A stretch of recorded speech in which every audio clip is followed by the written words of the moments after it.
Syed. How are you? All right, and you? I'm doing good. Sound is okay? Yeah, sound is good. Okay, let's let everyone through. Okay. And I'll also deactivate the waiting room. Let me Okay. see. Where is it?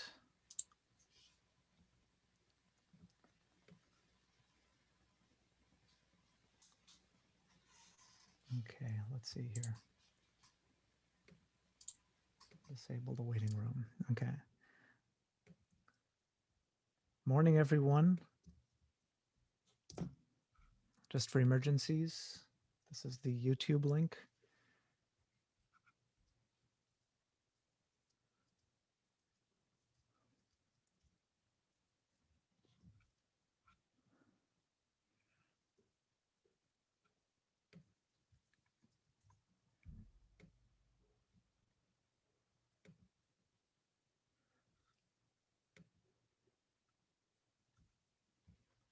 All right. Question: has anyone received an email from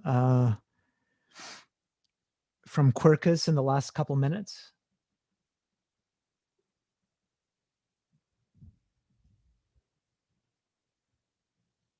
Okay. No, I haven't. Okay, that's fine.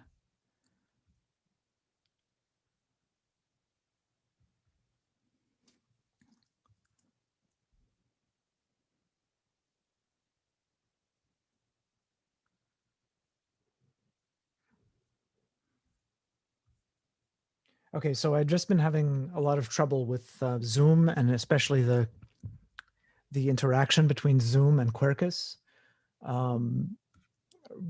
Before I was using the math department's Zoom account, but there's some kind of problem with it, and so I've switched over to the faculty account, the Faculty of Arts and Sciences. So hopefully there will not be people who are left out of this meeting. If there's anyone who is messaging you, let me know if there's anyone who's having trouble accessing this meeting. Just put it in the chat or something, or let.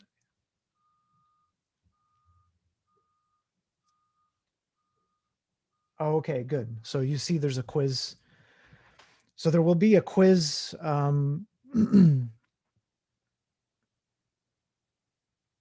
today, and it will become available at the break. Anyway, I'm going to try to do it through Quercus this time. And there's not an email. Also, next week is reading week. So there will not be an assignment due next week. But I will give you an assignment for the week after.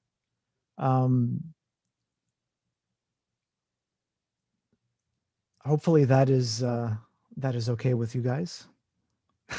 I see people who are doing yoga.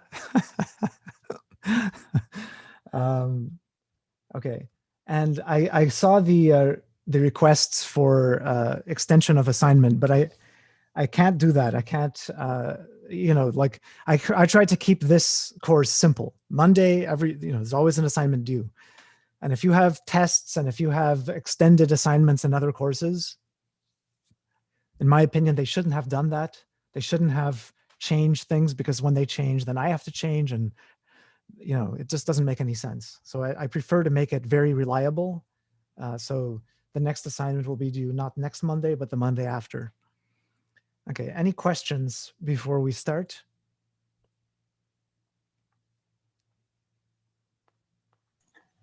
Concerning the quizzes that were dropped. Right. So I have to address the incredible controversy, the terrible mistake that I made, which I'm sure I will never be forgiven for, which is that I lost your 3 quiz results. So we had 3 quizzes and they're gone. Okay. There's no use crying over spilled milk. I'm going to provide you lots of other quizzes to make up for it. Can we just like tell you what the marks we got on them are, and you can trust us? Yeah, that's not going to work. Aw.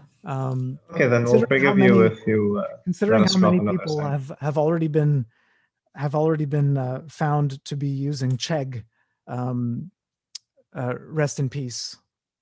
Um, I don't think I'm going to trust the entire class with reporting their own marks. But I would like to say that the amount, the potential change in your grade due to these 3 lost quizzes is going to be basically plus or minus 1%. I mean, who knows? You may do better in the forthcoming quizzes than you did in the first 3. And in any case, even if you do much worse, it'll only affect you in 1%. And in any case, when I'm marking, if someone is within 1 or 2% of a grade boundary, I usually bump them up. So believe me that it will not have an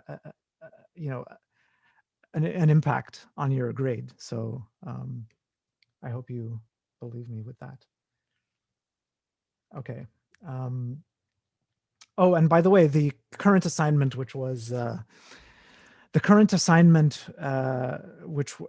just due yesterday night, we did find a bunch of Cheggers online, and so we have those Chegg solutions. So your solution, if it's anything like the Chegg solution, you're going to be caught. So I'm going to give you one chance. So if you chegged, okay, send me an email to fess up to it so that I don't have to submit send you to the undergraduate chair. But if you want to gamble, then by all means, proceed. Continue your chegging. Chegg at will.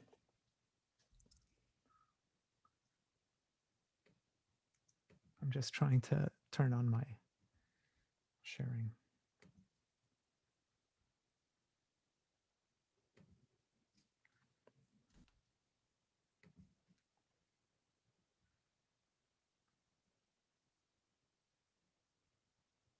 Okay. Okay.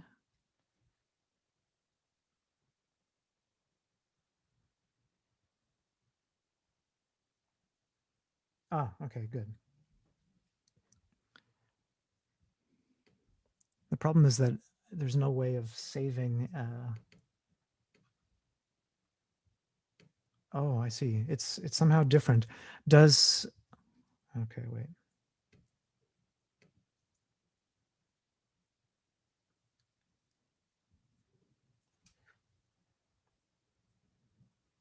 This account is slightly different. It's not wanting to connect.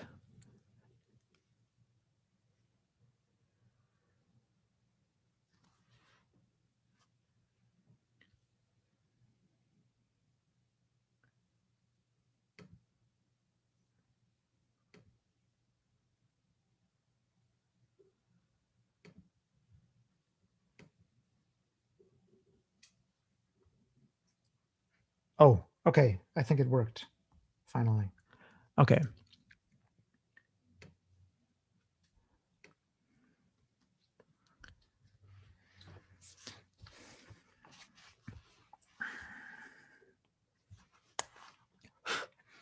Okay, so today I just want to just begin with, so we're still going through chapter 3. During the reading week, you should definitely get through chapter 4. So 1 to 4, you should focus during the reading week to be really solid on 1 to 4. So for reading week,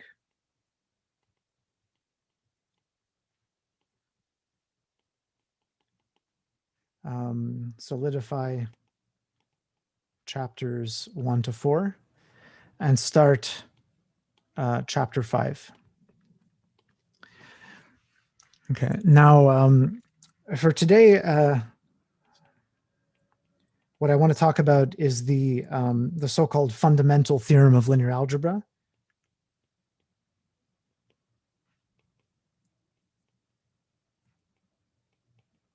which basically is, it's basically explaining the key fact, the key property of linear maps. So it's a kind of characterization of linear maps. And it's sometimes called the rank nullity theorem. Okay, so I'm just going to cover various aspects of this theorem. There's many different ways of approaching it, and there's many applications of it. So let me just begin with the simplest version of it, which is in the textbook. So let V be a finite dimensional vector space. And let L from V to W be a linear map. Okay, then this map has two natural subspaces associated to it. One of them, so there's the null space of L. I'll call it T, sorry, the textbook calls it T. So there's the null space, which is a subspace of V, and then there's the range, which is a subspace of W. Okay, and these, oh dear.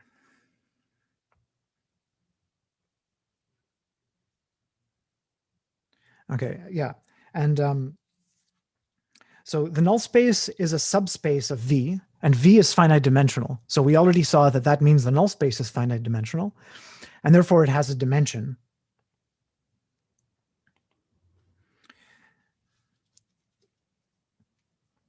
So the first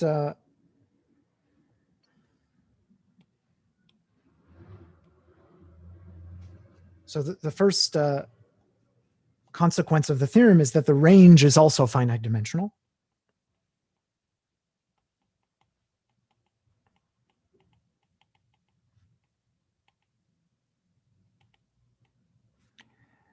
And so it has a dimension. And the sum of these two dimensions is the dimension of V. Okay, so this is not, this is a really basic theorem, and so it's not, maybe it's not so surprising. The way you should think of it is that T transforms stuff in V into stuff in W. So it maps from V to W, and there's a bunch of there's a subspace of elements which are contracted to a point, which are sent to zero, and so that means that the range is going to be smaller than the domain, right? Because some part of the domain is getting collapsed. Okay, and the amount that's getting collapsed is the null space. So in other words, this is almost like saying the stuff that's getting collapsed plus the stuff that was not getting collapsed is equal to all the stuff. So in that sense, it's not that surprising. Okay, but the devil is in the details.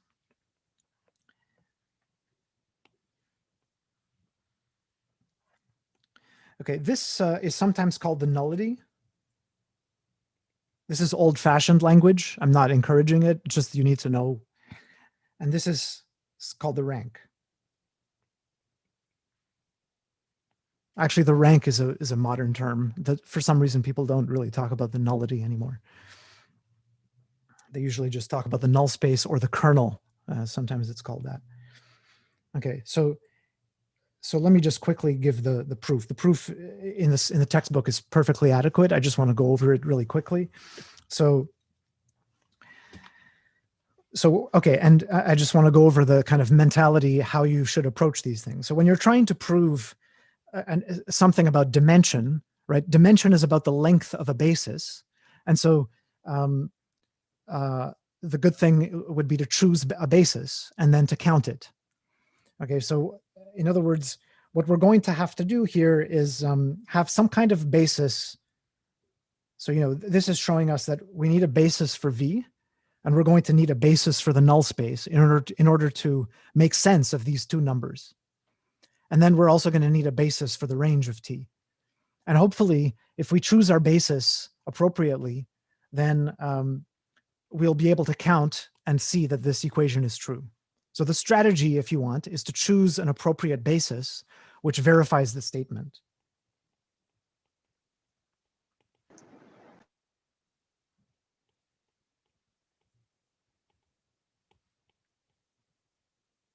Bases and count. Okay, so number one, I want, okay, so if you think about it like this, then you think, well, okay, I'm going to need to choose a basis for V, and I'm going to need to choose a basis for the null space, but the null space is inside V. So it might be better to choose a basis for the null space and then extend that basis so that it becomes a basis for V. That way we don't have we don't have too many choices. So we're going to begin by choosing a basis V1 up to Vm of the null space, which we know we can do because the null space is a subspace of a finite dimensional space, therefore it's finite dimensional, and so therefore has a basis. Okay, and then we're going to extend this. Remember, this was the optimistic way of building a basis. You just add stuff to your pre-existing linearly independent set until you get something which is still linearly independent, but which spans, right? Extend this to a basis of V by adding W1 up to Wn. So we have V1 up to Vm, and W1 up to Wn is a basis for V. So now we have a basis for the null space, and we have a basis for V. So with these choices, okay, the dimension of the null space is equal to M, and the dimension of V is equal to M plus N. Okay, so it remains to show that the dimension of the range is equal to is equal to N. Okay. Is there any question about the setup so far and the strategy?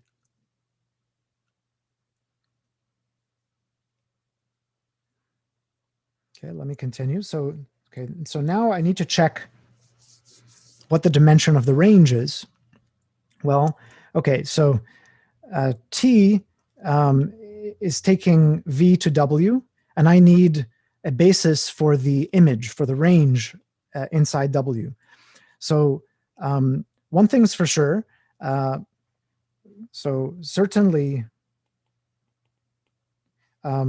if I take this basis of V and I map the entire basis into W, I'm going to get a whole bunch of vectors, and these vectors will definitely span the range.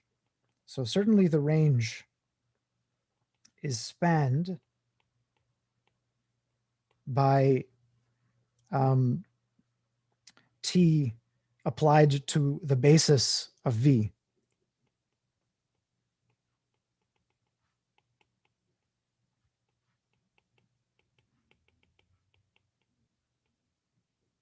Okay, because literally since the elements of the range are of the form TV, where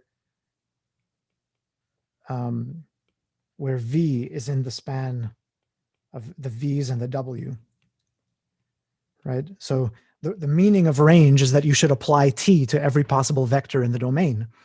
And I have a spanning set, V1 up to Wn, right? And so these things will span the range.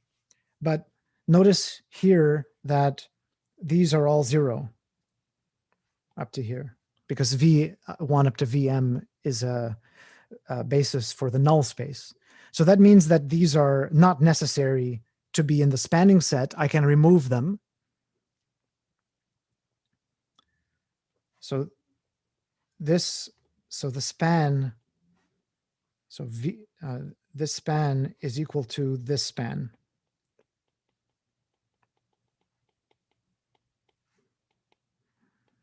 So this tells me that the span of this is equal to the range of T.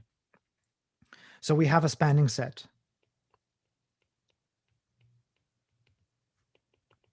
And this spanning list has length n, okay? And so this is telling us, so this is not proving it yet, because this only proves that the dimension of the range is less than or equal to n. So this implies that the dimension of the range is less than or equal to n. But I want to prove that it's equal to n. Okay, so to show that, I need to check that these are linearly independent. So to show, so 3, finally we show that TW1 up to TWN is linearly independent, therefore a basis, therefore the dimension of range T is equal to n. Okay, so we want to show that that these are linearly independent.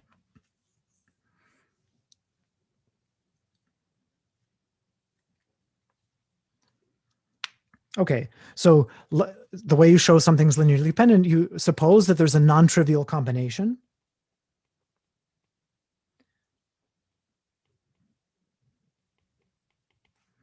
So suppose that we have A1 TW1 plus AN TWN is equal to 0. Okay, we want to show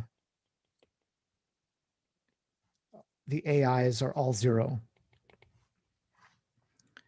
Okay, so this this equation, this implies that, you know, by the linearity of T, I can bring the constants in. So this tells me that T A1 W1 plus AN WN is equal to 0, i.e.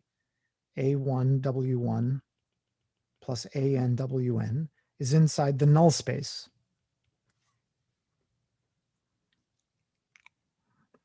Okay, and so this implies that because I have a basis for the null space, it means that this vector,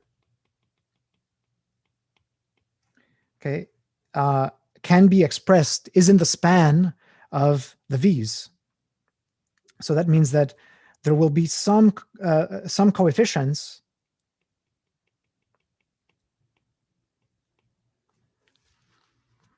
Oh, I keep turning this thing. Okay, so there will be some coefficients where this is true. So for some Bj inside F.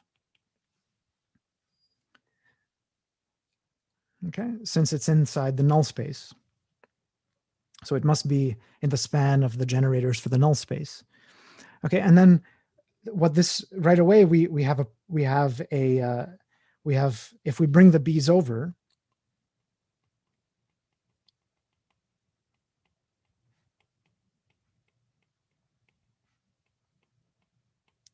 what do we have? We have a linear combination of a bunch of vectors which form a basis for V.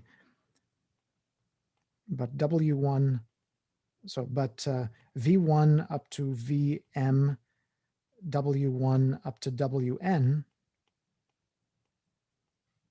is a basis for V, hence linearly independent. So this implies that all of the A's are all 0 and all of the B's are all 0. Okay, and then I'm done. That was the argument to show that the AIs are 0, and so we get the required fact that okay. So what is this saying? So the idea of the proof is very simple. If I draw a picture of it, it would look something like this: that I have some V, I have T, I have some W, and I have these vectors, which I called vi, okay, and this is the null space of T. This is the subspace which is contracted to 0. It's sent to 0. Okay, and then actually might as well make W of dimension 3 as well. So this entire thing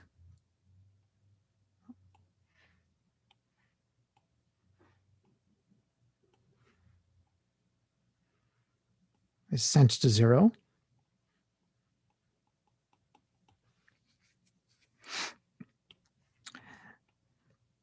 And then we extend this V to a basis by choosing the W's. And then I have a basis for V. Okay, and this these basis elements are then going to be sent somewhere.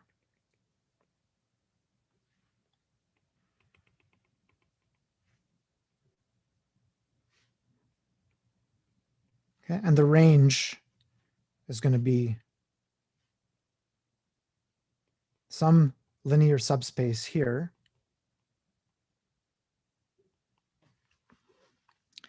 Okay, and we see that the null space in this case, the null space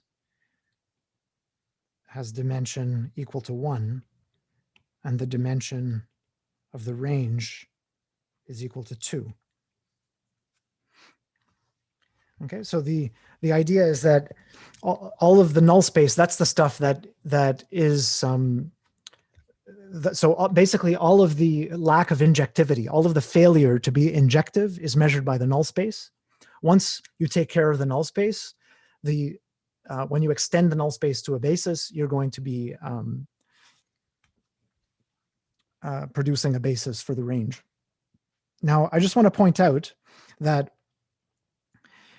there's many possible choices. Okay, so for example, you could have picked a different basis for the null space. That doesn't make a difference to this argument, because whatever basis we pick, that's going to be sent to 0. Okay, but kind of more importantly, there's many ways for you to extend that basis to a basis of V, right? So I could have picked, a basis which includes these two vectors. I could have extended the basis to, in many different ways. So there's nothing special about the choice of the extender, the W's, the extender vectors. Okay, and it doesn't matter. For example, if I had made this alternative choice, these vectors would still be sent to some vectors in the range. Right? It's not like they will be sent elsewhere, because the range is just the range. The range is the set of all possible values. Let me just remove the alternative choices. Okay, so maybe just as a warning, there's many possible choices for the V's and the W, but the result is independent of these.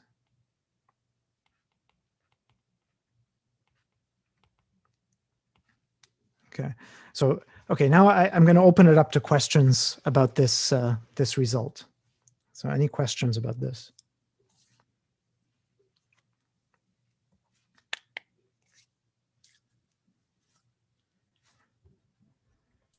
Long Tai, you have a question? Yeah, so I think I just want to make sure the main idea of all this is just to calculate add the sum of the failure of injectives, I don't know, values, and plus the all the rest other values. Is that right? So this is the same as saying that it will be injected, a linear map will be injected for all those non-zero values.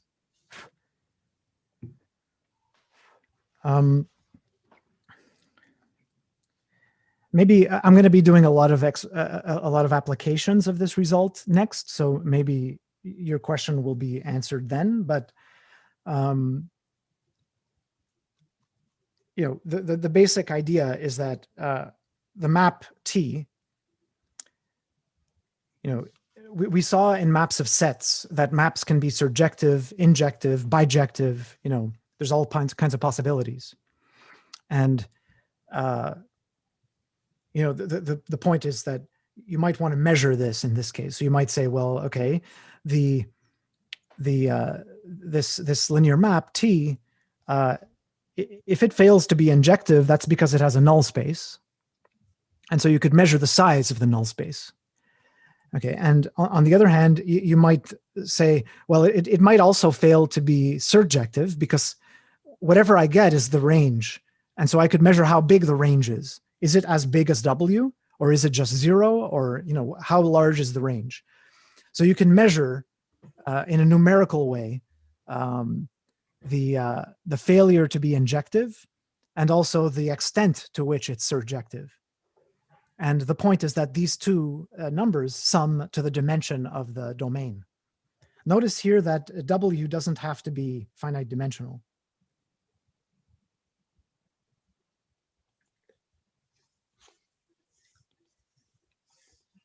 Okay, the important thing is just that we're applying the linear map to every element, to elements in the domain, right? And if there's a basis for that domain, you can arrange your basis so that the first m elements of the basis are sent to 0 and the rest are sent bijectively to a basis of the range. Is there any other question?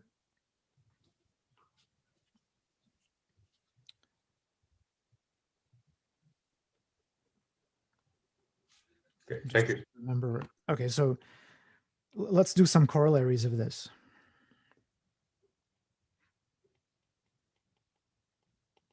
So number one, so if you have so if T is a map from V to W, and if the dimension of V is less than the dimension of W, okay, then when you map V into W, the range has a maximum dimension, right? The sum of the range and this null space has to be the dimension of V. So that means that the maximum dimension that the range could be is the dimension of V. Okay, so if this is the case, so if the codomain is bigger than the domain, then there's no way for me to get a surjective linear map.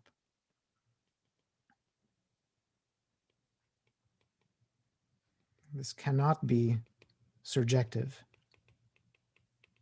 Okay, this is kind of intuitively clear. If you're mapping a two-dimensional space into a three-dimensional space by a linear map, the best you could hope for is that the range has dimension 2. It could be of dimension 1 or it could be of dimension 0, right? So if I'm taking a two-dimensional space and mapping it into 3 dimensions, there's 3 possibilities. Either the range is a two-dimensional plane, it could be a one-dimensional space, or it could be a zero-dimensional space. Right? So in this case, the range is 2, the range is 1, or the range is 0-dimensional. In neither of these cases can we have a surjective linear map.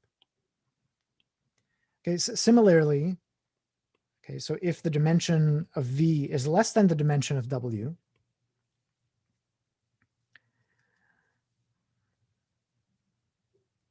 right, then we cannot possibly have an injective map.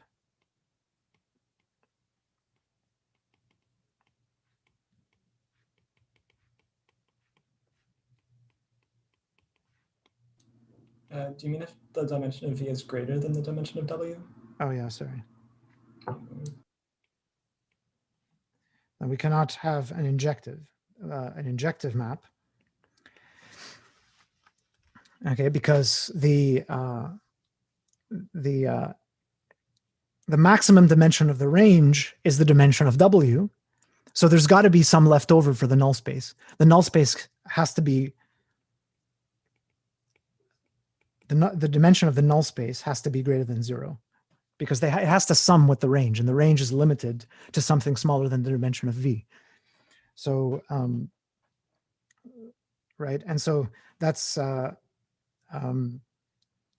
situation, that if we have a 3-dimensional space, let's say mapping to a 2-dimensional space, okay, the best thing that we could hope for is that we have 2 vectors that are sent to 2 basis vectors, and that's the maximum dimension that the range could be, 2. But this is 3-dimensional, so there's got to be a null space somewhere. So the null space could be some 1-dimensional space.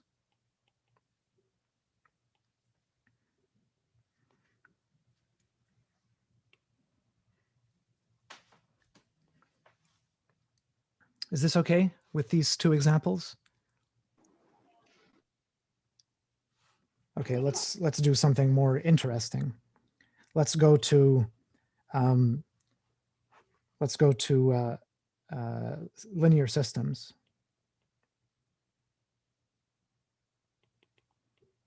Suppose that we have, if we have k equations, k linear equations in n unknowns. Let's say we're doing it over a field F. Right? So we know that this can be written like this. So A11 x1 A1n xn equals 0. And then there's k of these equations, a k1 x1, a kn xn. So we have a system of linear equations. Okay, this can be written in the following way, can be expressed in terms of linear maps. Okay, that's not too surprising. This here, this left-hand side, one of these is a linear function. So this is a linear map. Each one of these equations is a linear map from fn, f to the n, to f. It has a numerical value, and we're setting that value to be 0. That's like one constraint.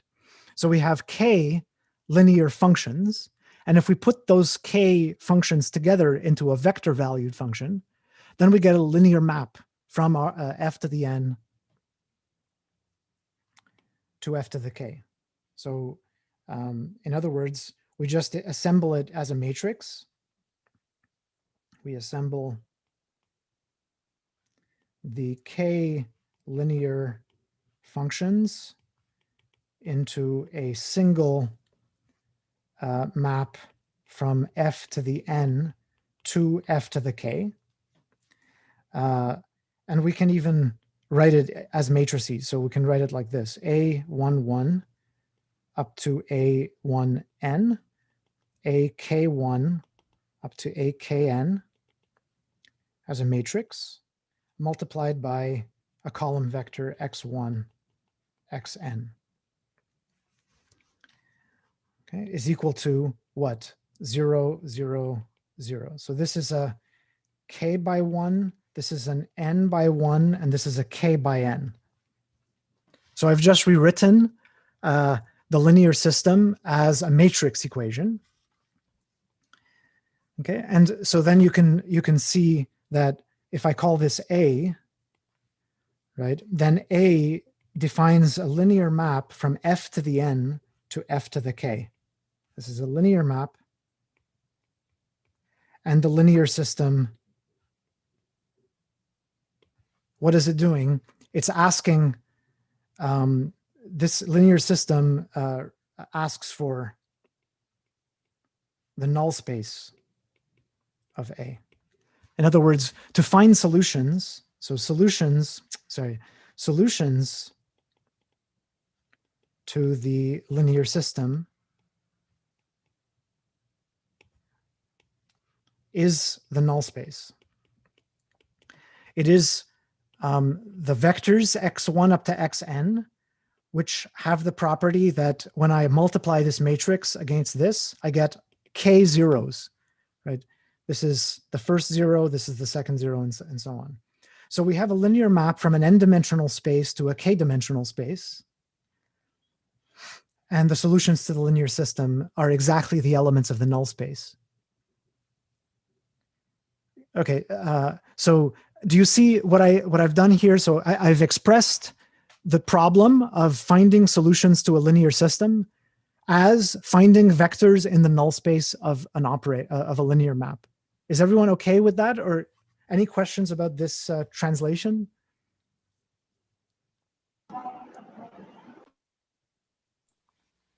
I hear something. Gaurav, do you have a question?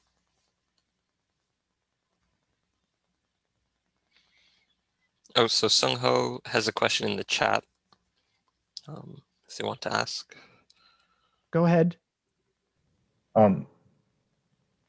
This is probably not related, but I was just wondering what if the right-hand side were non-zeros? Right. So yeah, we'll do that in a moment. So let me just leave that to later, just to remember to remind me if I forget to do it after the break. Yeah, sure. We're going to do the case with 0 first. So here we're looking for the null space of this A, right? And okay, and so when we apply elementary row operations, they affect A in the following way. So the first step, when we have A, then when we apply the first elementary row operation, what we're doing is we're multiplying on the left by a square matrix, by a k by k square matrix. And then I'm going to multiply on the left again by a second k by k square matrix, and so on.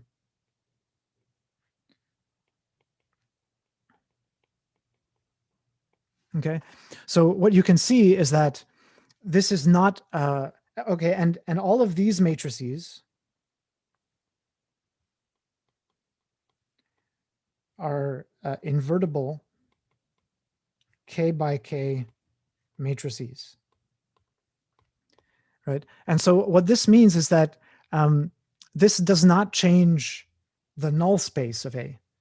If I have a vector which is killed by A, then it will be killed by this this modified version of A, because when I apply this to X, first I will apply A to X, and that will kill. That will be 0. And then if I apply these, it's just overkill. It's not doing anything. Okay. On the other hand, if I find a vector, so these operations do not change the null space. Okay, because if X is in the null space, then EP up to E1, A applied to X is equal to EP E1 applied to AX, and that's already 0.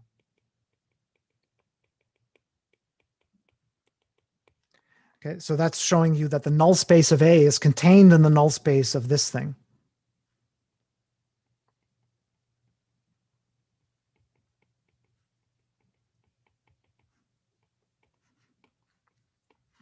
Okay, and vice versa, if X is inside the null space of E, okay, this implies that EP E1A is equal to X equals 0. Okay, but this means that I can multiply on the left by the inverses of all these. So I can multiply by EP inverse, EP minus 1 inverse, all the way to E1 inverse. I multiply on the left.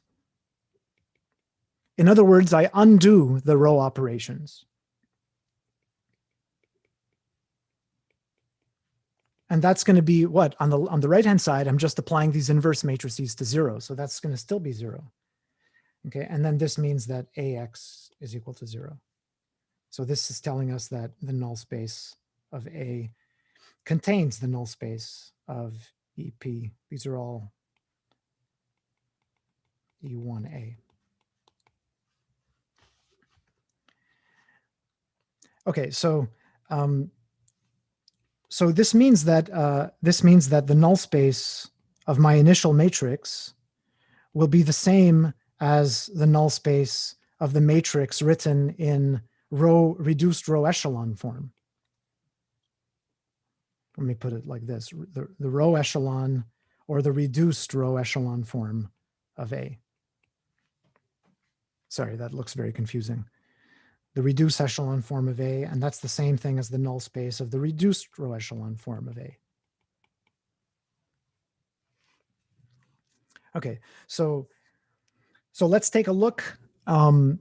Let's take a look at what the reduced row echelon form looks like. So I have something that looks like this. Let's say 1, 0. Let's say 1 something 0, 1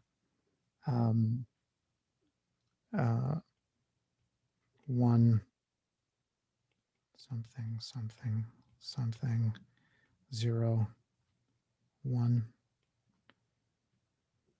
Suppose that it was something like this.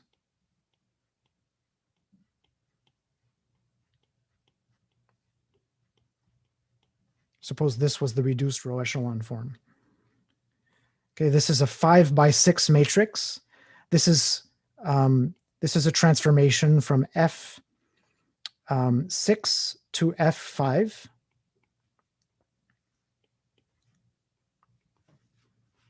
Okay, and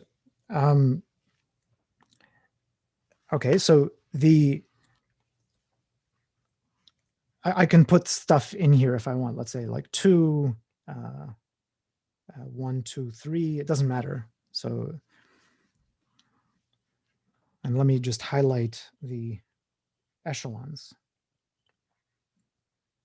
Okay, so when you analyze this, if I asked, okay, find the null space. If you wanted to find the null space, this is only slightly tricky. So let me just say, so naively speaking, you might analyze it like this. You might say, well, okay, what does this linear map do to the first basis vector? It sends it to the first basis vector of F5. So this column is telling me what happens to 1, 0, 0, 0. So, sorry, 1, 0, 0, 0, 0, 0 is being sent to this vector. The next basis element of F6 is getting sent here. The third basis element sent here, here, here, here. And you can see that all these basis elements are sent to non-zero vectors. Okay, so does that mean that the null space is trivial? You see, all the basis vectors are sent to something non-zero. So does that mean that the null space is trivial, is 0?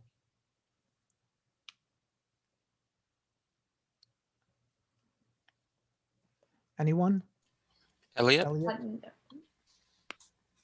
Not necessarily. I mean, one of those vectors could maybe be a scalar multiple of another. Can you say anything stronger than not necessarily? Taking a look here at these dimensions, we have 6 going to 5. Oh, What does well, that mean then about the null space? It's not injective. This Or cannot sorry, be not- injected. Yeah. Yeah. What does that mean about the null space? What is the dimension of the null space? It's going A priori, to without be, even looking at the matrix, what would this tell you for the possibilities of the null space? 1 or It could be others. 1. What's the maximum size of the null space? Could be 6. Could be 6, yeah. Yeah. Could be 6, could be 5, all the way to 1, but it cannot be 0. Okay, because the maximum for the range is 5, and therefore the minimum for the null space is 1. Okay, so that means that you cannot conclude, just because these columns are non-zero, you cannot conclude that the null space is trivial, right? And in fact, if you take a look at this, you'll see that because these columns are linearly dependent, because this column is twice this column, that means that if I take -2 times this column and 1 times this column, I'm going to get 0, right? So in particular, you can see that if I put -2, if I put -2, 1, 0, 0, 0, 0, okay, this will be 0. Okay, so you can see that by taking combinations of the columns, I can find stuff in the null space. So the null space, let's say that the null space is not completely obvious by staring at the matrix. On the other hand, okay, what is obvious is the range. So the null space is not totally obvious, it's not obvious, but the range is. Okay, because you see that I have this basis vector, this basis vector, this basis vector, and this basis vector.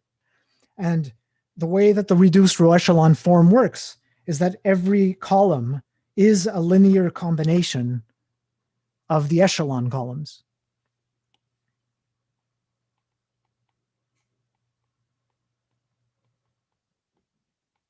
Is spanned by the echelons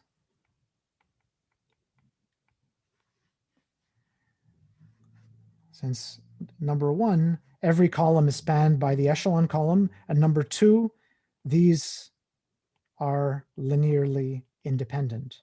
The echelons are always on a different row and on a different column. So the echelons stay away from each other and they span the range. So this means that the range, the dimension of the range of A is equal to 4. Okay, and what does that tell you about the null space? The null space, therefore, by the rank nullity theorem, the null space must be 6 minus 4 has dimension 2, which is 6 minus 4. Okay, so just by looking at the reduced row echelon form, you know right away what the dimension of the range is, or in other words, the rank of the matrix.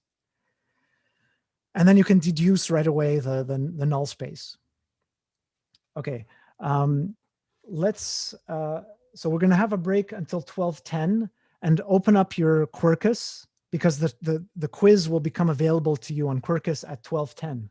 So yeah, fair warning, it's going to take 10 minutes.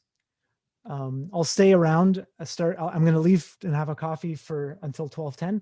At 12:10, we're going to meet back here, and then at 12:20 we'll continue.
Okay.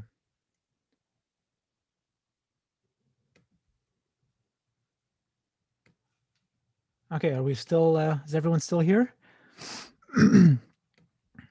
Yeah, okay. So let's go through it quickly.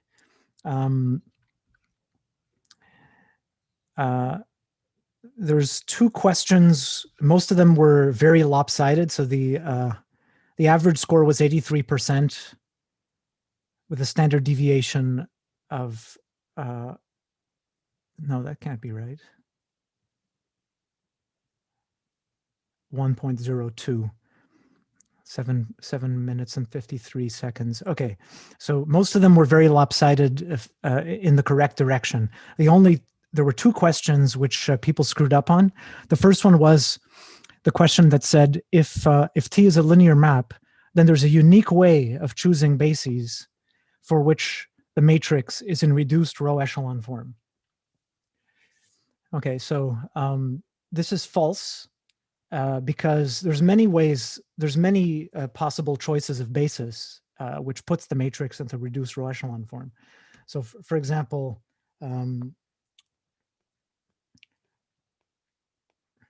you can take, when you have this type of question, you should just pick the simplest possible example you can imagine. What's the simplest possible example of a linear map you can imagine? Anyone? Identity map. X to Yeah. X. Some people would say the identity map. 0 to Some people 0. would say there's an even simpler one, technically, the zero map. And no matter what basis you pick, those will be in reduced row echelon form. I mean, the zero matrix is just zero in all bases. It's just the zero matrix, and that's in reduced row echelon form, right? So there's plenty and plenty of bases that you can pick to put something into reduced row echelon form, or okay. And the other one that people screwed up on was a similar type question. Where am I? The one that said, if T1 and T2 are linear maps, then the range of the sum is the sum of the ranges. Okay, so, this is false, and you can just take the simplest example you can imagine. Like, for example, if you take, well, taking 0 by itself is not going to do it, because 0 plus 0 is 0 again. So the range is 0, and 0 plus 0, has the same range as 0. So there's nothing that you're going to learn from that. But if you take the identity matrix or the identity map, and you just you just subtract it from itself, right? So the identity minus the identity, that's a sum of two operators. Each one of them has a full range being the total dimension. But of course, the difference between the identity and itself is 0. So so it's not true that the range of T1 plus T2 is the range of T1 plus the range of T2. You could just take this to be the identity and this to be minus the identity, for example. And it's, what was the other one? It's also not true that well, anyway, I did that one already. Other than that, I think everyone pretty much got it all right. If you're not getting these, then you need to practice. You need to practice kind of the following skill, that when you're reading and you come up with all these facts and these theorems and these lemmas, right? It's not enough to just read the lemma and go through the proof and make sure that you understand the lemma and the proof. That's not enough. You also need to try examples. Try a few examples and see how the hypotheses are used, right? So you should try enough examples so that you understand why the hypotheses are the way they are. And once you've done a few examples, then only then can you kind of check that box and say that that section of the text is one that you're comfortable with. If all you've done is read it and read the proof, that's not enough.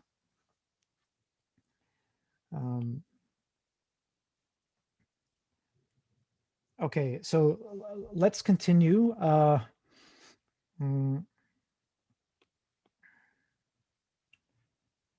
Okay, so I just want to say more about these matrices. So, and then I'll talk about the case of inhomogeneous linear equations. So when you have a matrix like this, so given a k by n matrix,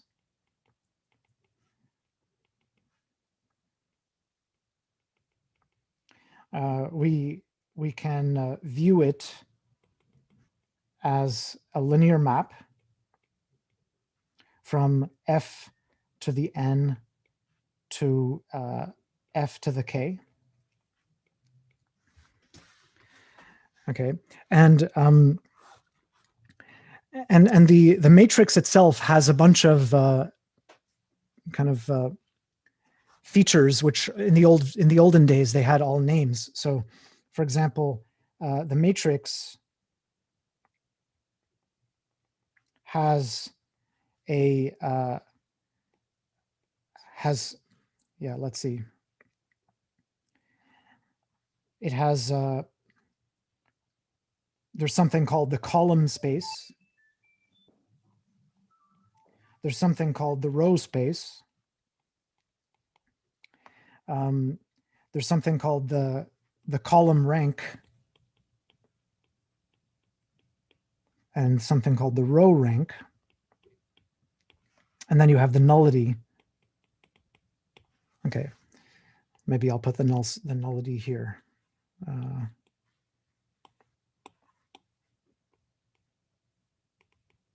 Okay, so I'm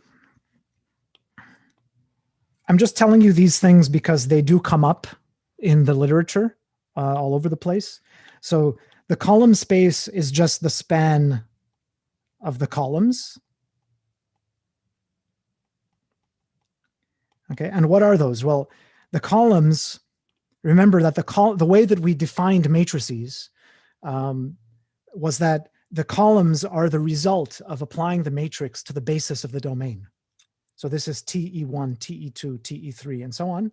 Therefore, the column space is the range. So this is the same thing as the range of A. And the column rank is the dimension of the column space.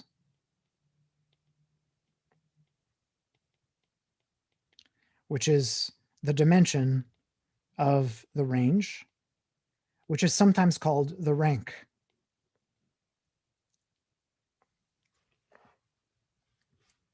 Okay. Now, the row space is the span of the rows. So this is going to be now a subspace of f to the n. It's a linear subspace.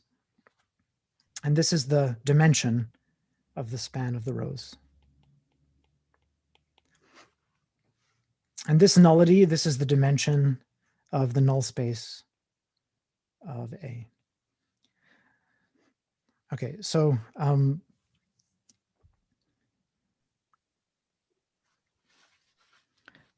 right. So if we take a look at this matrix, just as an example, the column rank, the column space is the space generated by all the columns, but some of the columns are redundant.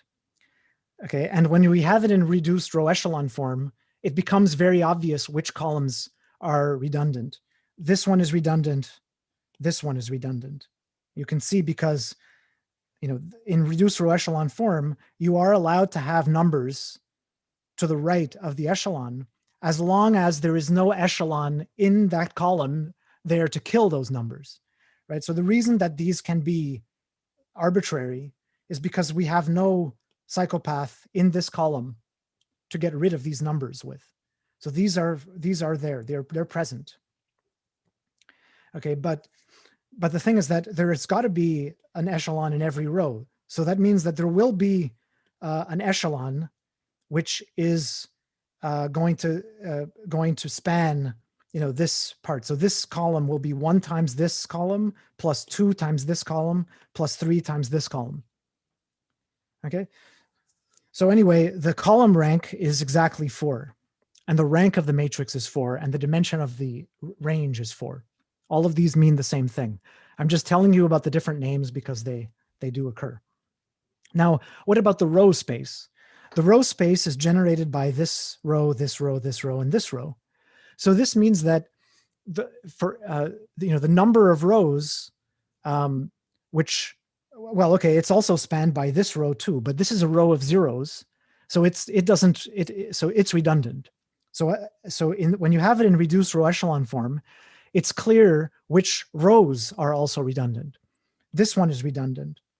Any row that has an echelon cannot possibly be redundant, okay? Because that echelon killed everything above it. So the only way, if I take a linear combination of these rows, then the coefficient in the first position will be just the coefficient of this row. The coefficient in the third position will be just the coefficient of this row, and so on. So this is showing you that in reduced row echelon form, the number of non-zero rows is the row, is a basis. The non-zero rows form a basis for the row space. The non-zero rows in echelon form give a basis for the row space. But the number of echelon rows is exactly the number of echelon columns, because it's just an echelon and we're counting the echelons, right? And so this means that the row rank is just the number of echelons. This rank is also equal to the number of echelons. So the row rank is also equal to the rank. So the row space and the column space are different, but the row rank and the column rank are the same. Okay, so this is not, in a way, what I'm saying right here is not new math, right? The math was done before. I'm just talking about language here. There's many names for the different types of spaces. So, so basically, if I had this matrix, let me just grab it.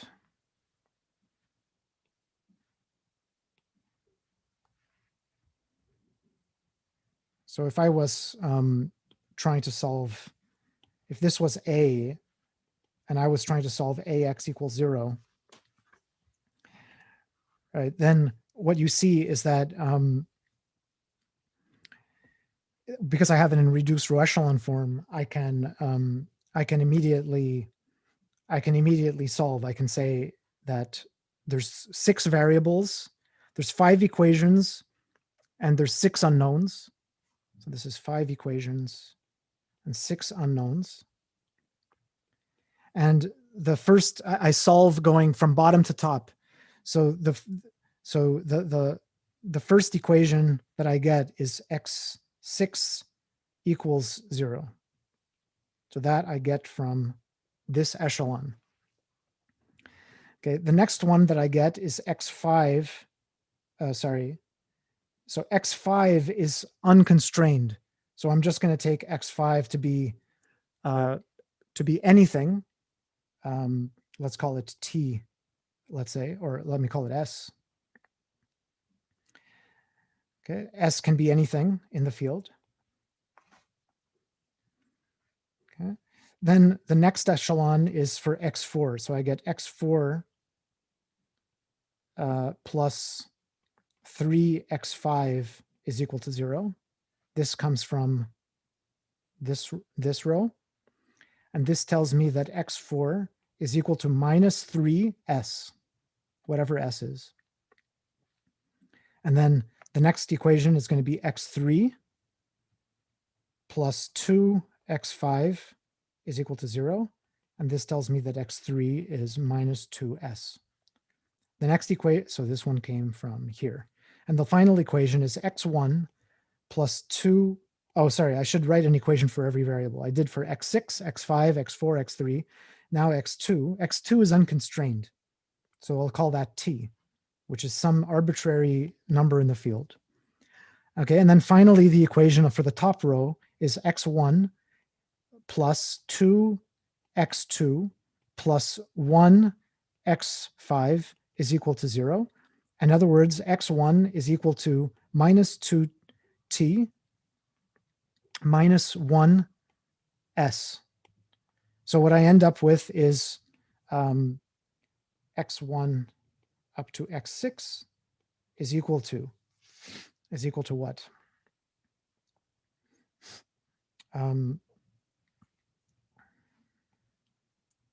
So I'll write it like this: minus 2, so minus s minus 2t, t minus 2s minus 3s, s, and 0. And I can write this in a slightly nicer way as s times a vector, minus 1, 0, minus 2, minus 3, 1, 0, plus t times a vector, minus 2, 1, 0, 0, 0, 0. So the solution space is the set of, so in other words, is the span of minus 1, 0, minus 2, minus 3, 1, 0, and minus 2, 1, 0, 0, 0, 0. Okay, it's a two-dimensional subspace of the domain. This is sitting inside f to the 6. And this gives us a basis for the null space. So this is the null space. And so we get a basis for the null space. Okay, this is the full kind of argument for how we take a linear map, figure out a basis for the null space. So this means just giving all the properties of this matrix. So the, let me just continue here. So the rank of A, this is the, this is 4. The nullity is 2. And we have a basis for the null space given. Okay, any questions about this series of computations? I'll just wait for some questions about this. Nick, you have a question? Just a really quick one. Yeah, go ahead. How did you get x6 to be equal to 0? I'm sorry, I didn't really get. Oh, I'm sorry. You're well, yeah, sorry. That was the first step. So maybe I should have been more careful at the beginning. So this row, right? So just, I'm writing it here, x1, x2, x6. Right, so I'm multiplying A by X and I'm setting it equal to 0. That's what this equation is saying. So when I look at this row, this is basically going to hit only x6. So this row is the equation x6 equals 0. Okay. And this row is x4 plus 3x5 equals 0. Oh, okay. Each row is a linear equation. Oh, okay. Yeah. Thank you. You're welcome.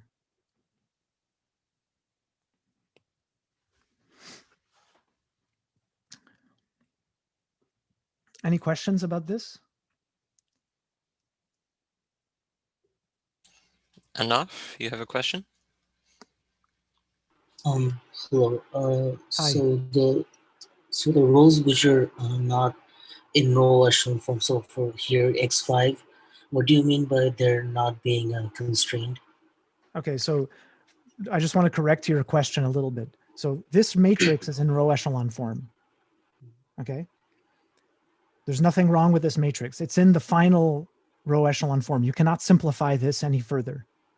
The point is that in reduced row echelon form, you can have numbers here. Okay, the reason that this row, the reason that these are zeros is because of this guy, the echelon. I used him to kill by shearing all these numbers to 0. But I don't have an echelon in this column. So I cannot remove these numbers, okay? So this is in reduced row echelon form already. Okay, now, what do I mean when I say that there's no constraint on x5? Okay, what I'm saying is that this I'm interpreting this row as an equation on x6. This is saying x6 equals 0. Okay, this row is saying that x4 plus 3x5 is equal to 0. So I can solve for x4 as long as I know the value of x5, right? So this row, I rewrote it here. x4 plus 3x5 is equal to 0. So I can solve for x4 in terms of x5 if I have x5. Okay, so this is true for every echelon. This will give us an equation that I can solve for x1. This I can solve for x3, x4, and x6. Okay, so you might say, well, if I have this equation, why should I solve for x4? Why shouldn't I solve for x5? You could do it this way, but the point is that the whole point of the reduced row echelon form is to organize your calculation so that you solve first for x6, then for x4, then x3, and then x1. And the ones that don't have an echelon are the ones that you leave free. I mean, why can you leave them free? The reason is because there's no additional equations. There's not enough equations. There's too many unknowns, right? And that's what the rank nullity theorem is all about. This is saying that, the number of equations is the rank. So there are only 4 equations, but the dimension of the space is 6. Okay, so I have 6 unknowns and only 4 equations. And that tells me that the null space must be of dimension 2. So that means there must be 2 free parameters. So this is telling me that there are 2 free parameters,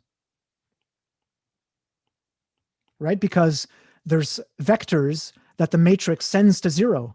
So that means that any vector of that nature, I can add it to my solutions,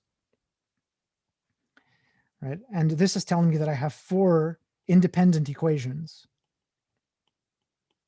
So if someone gives you a, if someone gives you a k by n matrix,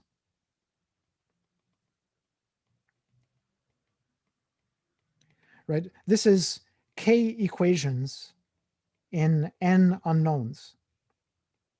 Okay, but it doesn't mean that the equations are independent, right? They may be linearly dependent. There may be 2 equations, one of which is a multiple of the other. And so therefore, if I solve one, I've automatically solved the other. So when you put things into reduced row echelon form, we get a certain number, we get a rank, a linearly independent equations in n unknowns. And that means that I'm going to have n minus the rank of a free parameters. Okay, so when you're trying to solve a system of equations, the whole problem is that the system may have inside it some rows which are linearly dependent. And that means that you have redundancies in the equations that you're trying to solve. So the purpose of reduced row echelon form is to remove those redundancies and put it into a minimal set of equations. Okay, but then you have this issue that there may not be a unique solution because there may be a null space. There may be vectors that this matrix takes to 0. And yeah, hopefully that is helpful, but if not, you should rewatch the lecture. Okay, so let me just go on to the case of inhomogeneous equations. I just want to make sure that we're on the same page. Inhomogeneous, or actually, let me just make a remark. You know, sometimes, so if the dimension of V is equal to the dimension of W, and if A V to W is invertible, then A x equals 0 has a very simple solution, has a unique solution, which is just, we can apply the inverse. And therefore, x is equal to 0. So if the linear map is invertible, i.e., is an isomorphism, okay, then the only thing in the null set, in the null space, is 0. And the same thing is true if A is an injection. Same is true if A is an injection. That, well, not the same as, I mean, it's not invertible, of course, but all I'm saying is that sometimes the solution set to a linear equation is just 0. The point is that 0 is always a solution to a linear homogeneous system, but it may not be the only solution because we have a null space. Okay, now let's talk about inhomogeneous. So this means that we have A x equals B. X is in f to the n, B is in f to the k, and A is a k by n matrix. So it's in, the notation for this is f k by n. So this is an inhomogeneous system of equations, inhomogeneous linear system. Okay, and the the major difference with this is that this is, so the solution space, so warning, unlike the case Ax equals 0, the solution space is not a linear subspace. Okay, so let me,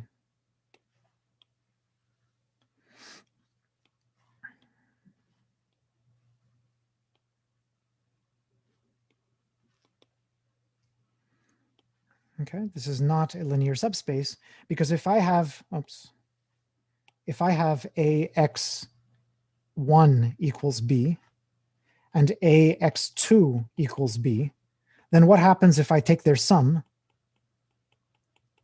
I'm just going to get B plus B.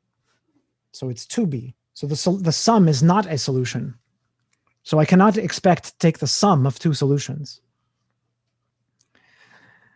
Okay, but so on the other hand, what is it? It is what we studied before. We studied this idea of an affine linear subspace. And this is an affine linear subspace. It's an affine linear subspace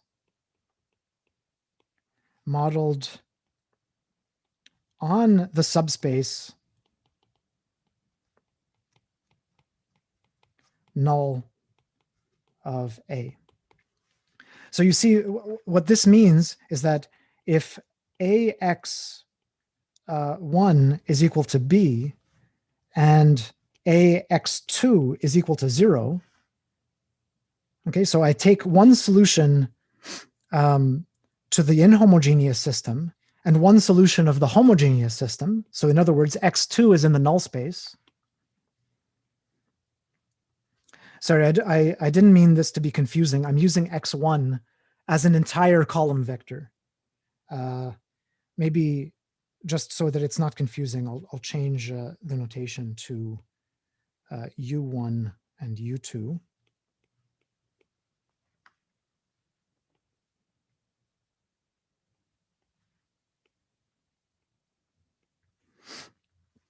then the sum A u1 plus u2 is equal to B.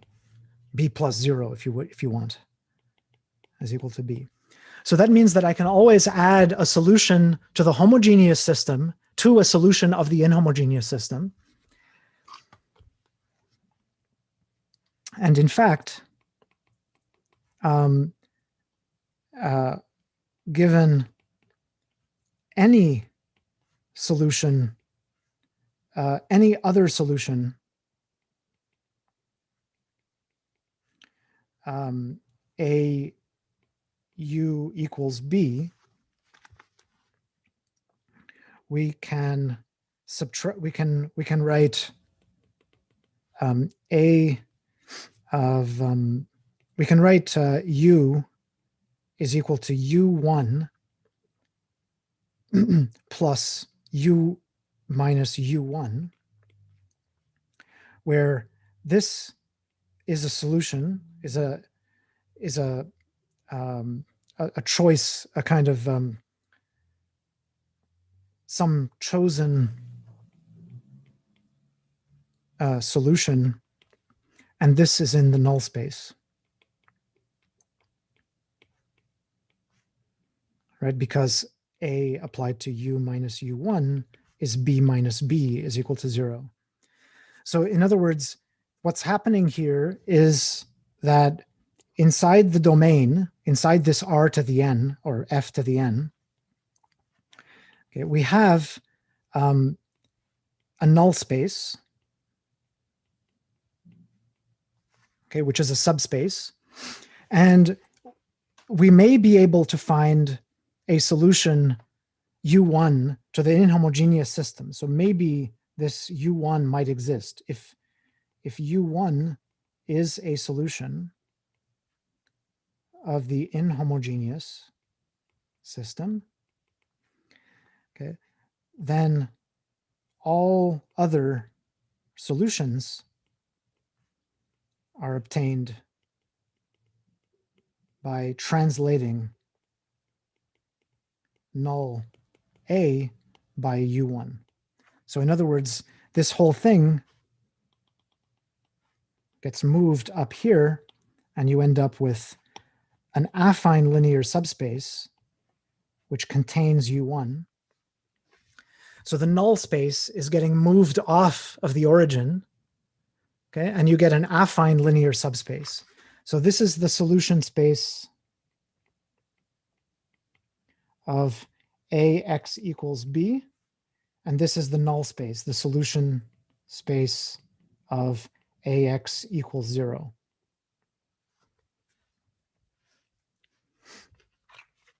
Now, the tricky thing, the big warning, say, is that unlike AX equals 0, which always has 0 as a solution,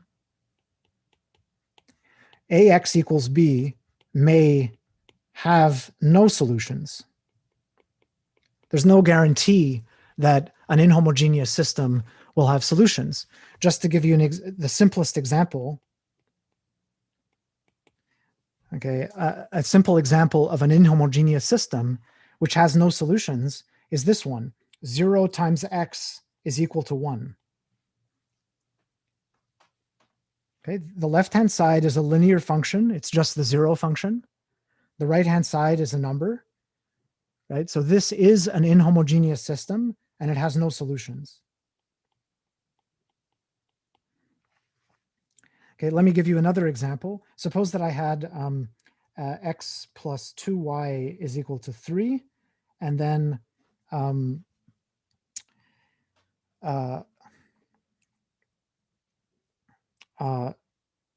0 is equal to 0y is equal to 1.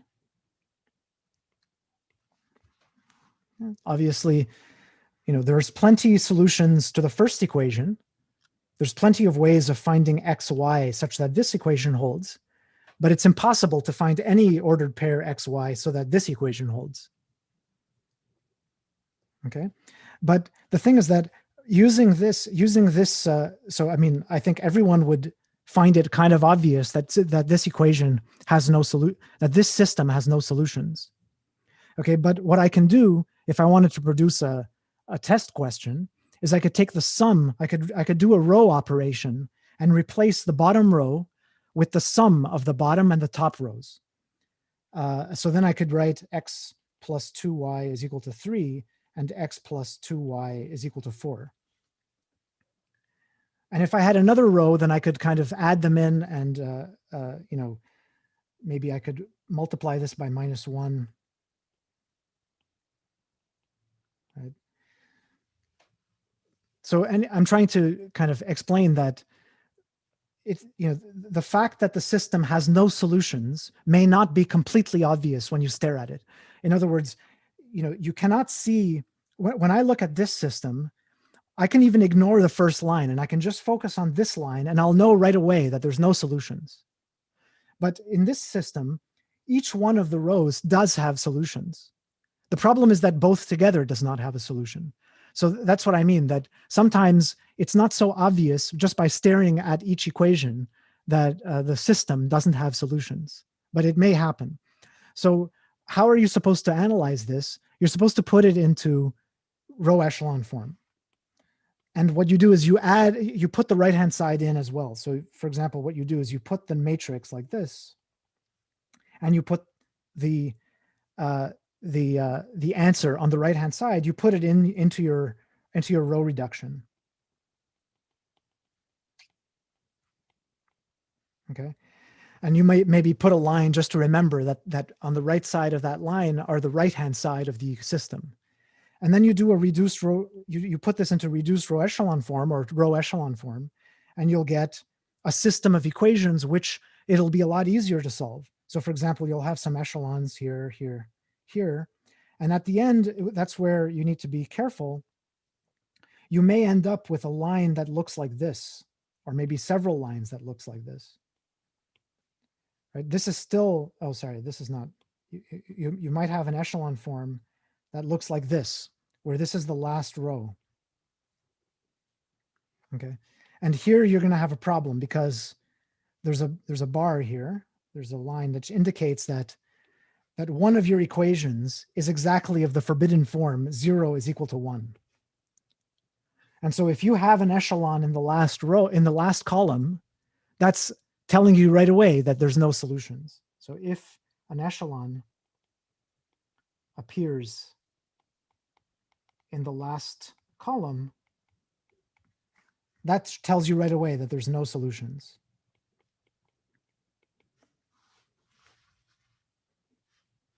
Okay, because that equation, the equation for this line, is precisely the equation 0 is equal to 1. Okay, and if there is no such, if there's no echelon in the last column, then you can just solve like before for each of the variables. If not, then we can just solve as before. Okay, so this is the correct technique for solving an inhomogeneous system of equations, for figuring out whether there is a solution, and then for figuring out what the solution is. Okay, I'll leave it there. I'll stick around for 10 minutes for questions, and I'll see you guys on. I'll see everyone on Thursday. Okay, so Omar has a question. Yeah, go ahead. Not really a question. I just wanted to notify you that there was a problem with homework submission, so I just wanted to tell you that I sent you an email about it. Okay. Yeah. That's awesome. You sent me the email like around the time of the deadline, right? Yeah. Yeah, that's like okay. right after. That's okay. We'll try to solve it. I just have a question. So after the deadline passes, are you actually able to submit? No. No. So it prevents you.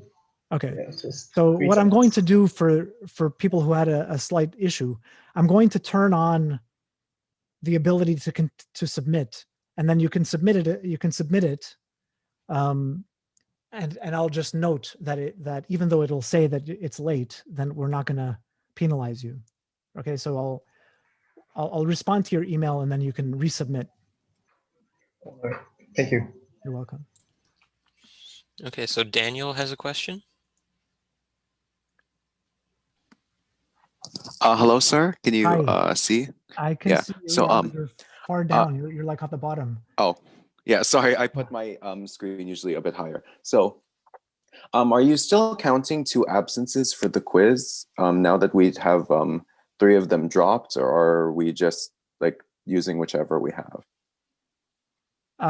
You mean like instead of the assignments, or Oh, so because it says in the syllabus that at most 2 absences will be considered yeah. for the quizzes. Are we still doing that, or because Is I it know for that the the quizzes quizzes, have or to is be it for the reset? quizzes and the assignments? This is just for the quizzes. Yeah, that's fine. Yeah, so we'll still have 2 dropped quizzes if you want to. Whatever your lowest 2 quiz marks are, those will be dropped. Okay. Thank you so much. We'll sir. have a decent amount of quizzes. We'll have at least 7 more quizzes. I'm At hoping to minimum have 7. Okay. I'm hoping to have more, because I feel like the more quizzes, the better chance you have of doing well, I guess. All right. Thank you, sir. You're welcome. Okay, so Nadia has a question. Professor, I wanted to ask if you're going Can you to- talk a little louder? I can't hear you. Sorry. Are you going to give us the assignment before the reading week or afterwards? Oh, before, yeah, I'll give it to you like probably tomorrow or so. Oh, okay. Thank you. Yeah. You're welcome. All right, so Deba has a question.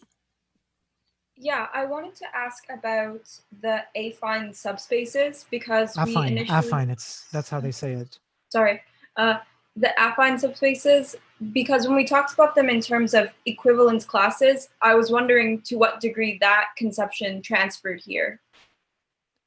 Yeah, like when you have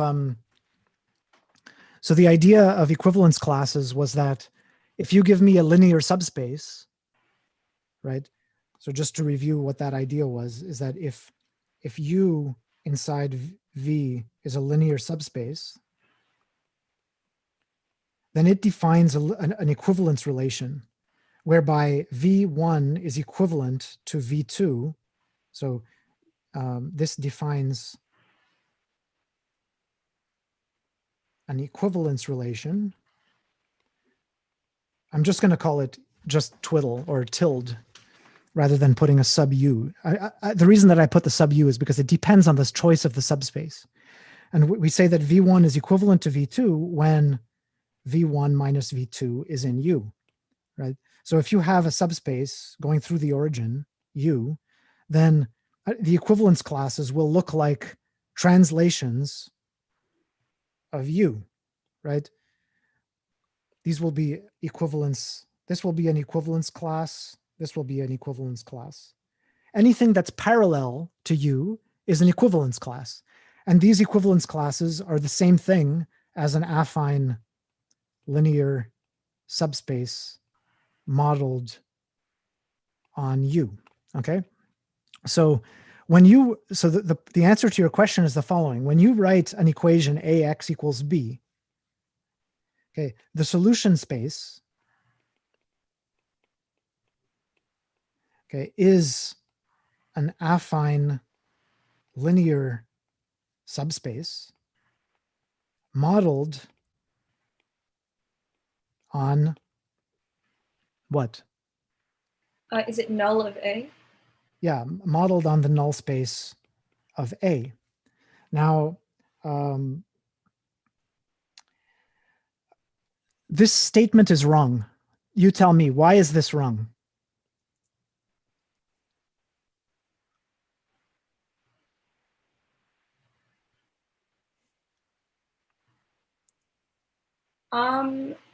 Well, what inspired my question was that the equivalence classes imply a partition, which means every element is. Try to don't go down that path. Instead, just think of the examples that I gave before. So I'm saying here that the solution space is an affine linear subspace. Why am I saying that? The reason is because, okay, we already went over the fact that if you have 2 solutions, we can't just add them together, and expect to get a solution, right? However, if you have a solution, and if you have a vector in the null space, then you can add them together and it will be another solution, right? So if you have a solution, then you can add to it anything in the null space. So that's why it's an affine linear subspace based on the null space. It's but there's a problem, which is, what if you don't have any solutions at all, right? I mean, it's going to be an affine linear subspace as long as there's a point in it that you can add the null vector to. So, so the solution space, you have to put if non-empty. Okay, so if I do have a solution, then I can add to that solution anything in the null space. But it could very well be that there is no solution, in which case it's empty. There's nothing we can do about it. So this fact is the thing that makes inhomogeneous systems more complicated, is that you cannot guarantee that an inhomogeneous system is going to be one of these parallel planes to the null space. It may be that you just wrote it down and it just has no solutions. So if you only have 0 in your null space, so if your map is, injective. Yes. That's when you're in this situation. In which situation? The situation where the null space is empty beyond the kind of trivial 0. Okay, so the solution space of an inhomogeneous system, okay, it could be empty or non-empty. Okay, if it's empty, then it's not like there's a 0 in it and it's just 0 dimensional. No, there's nothing in it, not even 0. Right? AX equals B doesn't have 0 as a solution. There's no guaranteed solutions to AX equals B. I'm not saying that it's just a single point solution. Okay, so what am I saying? There's one thing that needs to be checked, whether it has any solutions at all. If it has any solutions at all, then it will be one of these parallel planes parallel to the null space. And then in your case, the null space is a 0 subspace. So it's just going to be a point. That point at the origin will be translated somewhere, right? And that point, which is not the 0 point, that will be your solution space. So it could be that the solution space of an inhomogeneous system is a single point, which is not 0. That's possible, but that's only possible if it's non-empty. Okay, I see what I misunderstood now. Yeah, so the solutions, like let's say, if I had a map from F2 to Fn, right? Then AX equals B solution space, what could it look like? It could look like 0. It could look like a point, 1, 1. It could look like a line through the origin or not through the origin, or it could look like the whole plane. All of these are possibilities, but there's another possibility, the empty set. And by going into reduced row echelon form, you can easily determine which of these possibilities it is. Great, Okay. Thank you. You're welcome. Okay, that concludes Tuesday. Have a great rest of the week. See you on Thursday. Thanks a lot, Syed.